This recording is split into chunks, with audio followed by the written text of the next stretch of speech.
Friends, welcome to our channel. ఇవాళ మనము ఒక విషయం గురించి డిస్కషన్ చేసుకుంటాం. అదేంటంటే దానములు ఎన్ని రకాలు, దాని గురించి మనం తెలుసుకుందాం ఫ్రెండ్స్. దానములు ఎన్ని రకములు, అవి వాటి గురించి ఈరోజు మనం తెలుసుకుందాం. దానములు 3 రకములు. అవి ఒకటవది సాత్విక దానము, రాజసిక దానము, తామసిక దానములు. దానము చేయి వారిలో పెక్కుమంది ఫలాపేక్ష చేయుచుందు, కొంతమంది మాత్రమే భగవత్ కటాక్షమును ఆపేక్షించుచుందరన్నమాట. కొద్దిమంది ఏమో తనకి ఏదో మంచి జరగాలని మనస్సులో పెట్టుకొని చేస్తారు, ఫలాపేక్ష, లాభం పొందాలని. ఇంకా కొంతమంది భగవంతుని కటాక్షం పొందాలి. అయితే భగవద్ అనుగ్రహం కోరి చేయు దానము సాత్విక దానమగును. అయితే భగవంతుని యొక్క అనుగ్రహాన్ని కోరి మనం దానం చేసినట్టయితే అది సాత్విక దానం అవుతుంది. అట్లుగాక ప్రత్యుపకారము నశించియో పేరు ప్రతిష్టలు పొందాలను, లేక 10 మందికి మెప్పు పొందాలను, ఇలాంటి దానము రాజసిక దానం అగును. భగవద్ అనుగ్రహం కోసం చేస్తే సాత్విక దానం. ఇంకా రాజసిక దానం అంటే ఏంటంటే మనం వాళ్ళకి ఇప్పుడు మనకి ఏదైనా చేసిర్రు అనుకో, మళ్ళీ వాళ్ళకి చేయడం, లేకపోతే పేరు ప్రతిష్టల కోసము 10 మంది మెప్పు పొందడం కోసం చేసేది రాజసిక దానం అన్నమాట. ఇక సత్కారపూర్వకంగా తిరస్కార భావముతో ఇచ్చిన దానమునకు తగని వ్యక్తికి కానీ స్థానమునకు ఇచ్చిన దానము తామసికము. అంటే మనం దానం చేసేటప్పుడు ఆ వ్యక్తికి మనం దానం చేయొచ్చా, చేయడం వల్ల ఆయనకి ఏమైనా లాభం కలుగుతుందా, అతను తృప్తిగా ఉంటుందా, ఆ వ్యక్తికి ఇచ్చిన దానం ఆయనకు అవసరమా కాదా అని ఆలోచించి ఇచ్చే దానమే తామసికం.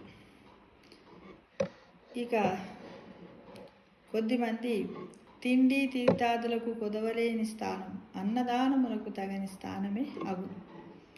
రోగులు వెళ్ళుటకు సాధ్యము కాని ప్రదేశములో వైద్యాలయములను నిర్మించుట వృధాయేనగు కదా. కొద్దిమంది ఏం చేస్తారంటే, వాళ్ళ ఊరు ఉంటుంది, ఆ ఊర్లో జనాభా ఉండదు, ఏమి ఉండదు, కానీ ఆ ఊరు గొప్ప కోసం అక్కడ హాస్పిటల్ నిర్మిస్తారు. కానీ లాభం ఏంటి, ఆ ఊర్లో తక్కువ మంది ఉంటారు, ఎవరు కూడా పోరు, అక్కడ దండగా.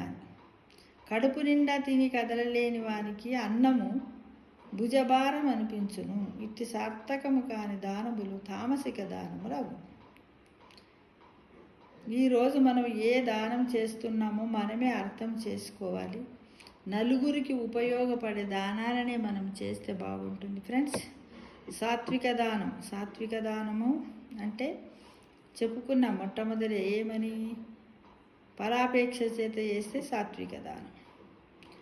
ఇక భగవంతుని, అందులో 2 రకాలు. భగవంతుని అనుగ్రహం కోరి చేస్తే దాన్ని సాత్వికం అంటారు. కాబట్టి మనం ఏం చేద్దాం, భగవంతుని యొక్క అనుగ్రహం కోరి దానం చేద్దాం.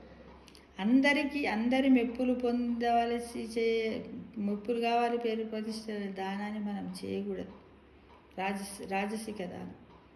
ఇకపోతే ఇంకో దానం ఉన్నది కదా, తామసిక దానం.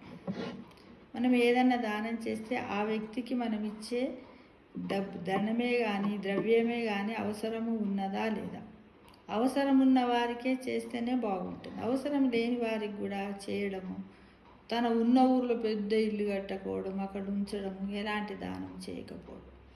అంటే మనం చేసే ప్రతి దానానికి కూడా ఒక అర్థము, పరమార్థం అంటూ ఉండాలి. అది భగవంతుడు కూడా మెచ్చాలి. అలాంటి దానాలనే మనం చెయ్యాలి.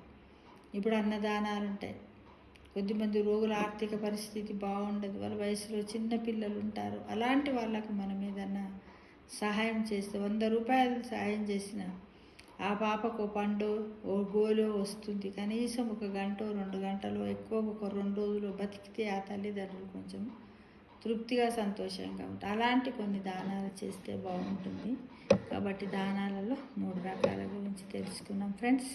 మనమందరం కూడా బాగా ఆలోచించి చక్కటి నిర్ణయం తీసుకొని దైవానుగ్రహ దానాన్ని సాత్విక దానమే చేద్దామని ఆశిస్తున్నాను. Thank you.